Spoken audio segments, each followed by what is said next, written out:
Baik, terima kasih Anda masih bersama kami di Tafsir Pendidikan Islam dan masih dalam satu tema yang menarik sekali pada kesempatan kali ini, yaitu pendidikan masyarakat Islami. Bagaimana membentuk masyarakat yang Islami, yang pada kesempatan kali ini kita mengambil tafsir dari surat Al-Fat ayat 29. Nah, tadi Ustadz sempat membahas mengenai Madinah, bagaimana Rasulullah datang dan membentuk masyarakat yang beradab, negara peradaban seperti itu Ustadz ya. Nah Ustadz, kita lanjutkan lagi nih mengenai pembahasan tentang negara peradaban atau apa namanya masyarakat yang berperadaban. Silakan. Bismillah, alhamdulillah, salatu wassalamu ala rasulillah, amma ba'du. Jadi ayatnya berbunyi a'udzubillahi minasyaitonirrajim, Muhammadur Rasulullah walladzina ma'ahu asyidda'u 'alal kuffari ruhama'u bainahum. Muhammad itu adalah utusan Allah, Rasulullah. Jadi di sini ayat ini menegaskan bagaimana Nabi menjadi sosok, figur di masyarakat waktu itu. Menjadi sosok pemimpin yang memberikan contoh, panutan bagi masyarakatnya. Jadi memang mendirikan suatu masyarakat itu ditentukan juga oleh pemimpinnya. Iya. Ketika pemimpin itu bermasalah pula masyarakatnya. Bagaimana dia bisa memimpin kalau dirinya sendiri tidak bisa dipimpin? Makanya Nabi menjadi qudwah. Laqad kana lakum fi rasulillahi uswah. Jadi uswah, ada keteladanan oleh Nabi SAW. Itu makanya Allah menyebut dengan tegas Muhammadur Rasulullah. Muhammad itu adalah utusan Allah. Nah kemudian walladzina ma'ahu asyidda'u 'alal kuffar. Nah ini bagaimana Nabi SAW membentuk karakter masyarakat Madinah waktu itu. Karakter yang pertama disebut dalam ayat ini adalah asyidda'u 'alal kuffar. Jadi Nabi membentuk peradaban Madinah, membentuk masyarakat yang Islam itu. Budaya yang pertama yang dilakukan oleh Nabi itu adalah membentuk karakter ini. Asyidda'u 'alal kuffar, tegas terhadap segala bentuk kekufuran, tegas dengan orang-orang yang tidak sesuai dengan Islam, ya. Tegas di dalam menegakkan yang ma'ruf, ya, dan meniadakan yang mungkar, ya. Asyidda'u 'alal kuffar. Ini juga bisa kita lihat bagaimana ketegasan Nabi SAW dan juga para sahabatnya. Yang hak dikatakan yang hak, yang batil adalah batil. Makanya salah satu doa yang diajarkan Nabi kepada sahabat Abu Bakar adalah Allahumma arinal haqqa haqqa warzuqna tiba'ah. Ya Allah, tunjukkan yang hak itu adalah hak dan berikan karunia agar aku bisa mengikuti yang hak itu. Wa arinal batila batila, dan tunjukkan yang batil itu adalah batil. Ya. Warzuqna ijtinabah, dan berikan kepada kami kemampuan untuk meninggalkan yang batil itu. Yang hak-hak, yang batil adalah batil. Jadi tegas. Ya, jadi ketika Islamic worldview-nya, jadi paradigma berfikirnya itu telah menjadi satu akidahnya telah merasuk ke dalam jiwa-jiwa, ke dalam relung-relung jiwa mereka itu, tentu mereka itu akan melihat jelas mana yang hak, mana yang batil, sehingga tidak terjadi percampuran, tidak terjadi syubhat, yang hak dicampur dengan yang batil dialihkan menjadi yang hak, ya. Sehingga di sini masyarakat yang Islam yang pertama kali dibentuk oleh Nabi bagaimana pembentukan paradigma, ya.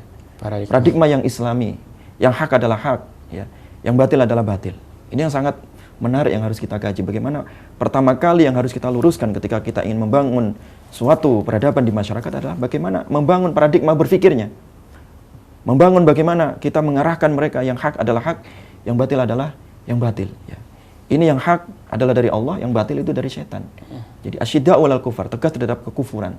Sehingga segala kekufuran itu, ya, ketika kita melihatnya, tentu kita akan menindaklanjuti, kita tegasi, ya. Karena man ra'a minkum munkaran falyughayyirhu biyadihi. Ketika kalian melihat kemungkaran, rubahlah itu dengan kekuasaan, dengan tangan kalian. Fa illam yastati, kalau enggak mampu, fa bilisani, dengan lisannya. Fa illam yastati fa bi qalbi, kalau enggak mampu dengan lisan, dengan tangan. Jadi budaya amar ma'ruf nahi mungkar ini, ya, itu setelah orang-orang itu disemai di dalam dirinya keimanan yang kuat. Ini yang pertama. Yang kedua, budaya yang dibangun oleh Nabi SAW di dalam membentuk masyarakat yang Islam itu adalah ruhama'u bainahum, budaya loyalitas, loyal. Ruhama, ya, ta'atuf, ya. Jadi saling menyayangi, ya, pro terhadap umat Islam, ya, terhadap kebenaran. Itu namanya loyal. Ya, jadi budaya loyalitas itu dibangun oleh Nabi SAW. Loyal terhadap orang-orang mukmin. Sehingga ketika kita memilih pemimpin pun harus pemimpin yang mukmin. Iya. Nah, ketika seorang mukmin memilih pemimpin yang kafir, ya, atau pemimpin yang tidak pro terhadap keislaman, nah, dia tidak loyal. Makanya ruhama'u bainahum, bagaimana kita itu membangun loyalitas khususnya sesama muslim di sini ya. Makanya di sini Nabi SAW menegaskan di dalam sebuah hadis bahwa Rasulullah SAW bersabda, masalul mu'minin fi tawadudihim wa tarahumihim. Orang mukmin itu permisalan mereka di dalam masalah loyalitas, kasih sayang ya. Saling mencintai di antara mereka, membina ukhuwah di antara mereka itu kama salil jasad, seperti satu tubuh al-wahid yang satu. Jadi seperti tubuh, seperti bangunan yang satu, ketika idashtaka minhu udhun tada'ilahu sairul jasad. Ketika satu ada anggota badan kita yang sakit, gigi kita sakit misalkan, seluruh badan ikut merasakan itu sakit. Jadi saling merasa. Ketika kita merasa enak, kita pun enak dengan orang lain, dengan sesama muslim. Ketika mereka sedih, kita pun ikut sedih. Jadi seperti satu anggota, utuh dalam satu kesatuan. Ukhuwah, bina ukhuwah, ya, kebersamaan ya, di dalam yang ma'ruf. Jadi itu yang dibangun oleh Nabi SAW, budaya ruhama'u bainahum, saling mencintai di antara mereka. Bahkan di dalam hadis yang lain diriwayatkan oleh Imam Abu Hurairah bahwa sahabat Abu Hurairah itu meriwayatkan satu hadis, Nabi SAW pernah kedatangan seorang tamu ya. Seorang tamu yang belum makan, seorang tamu yang membutuhkan hidangan malam itu.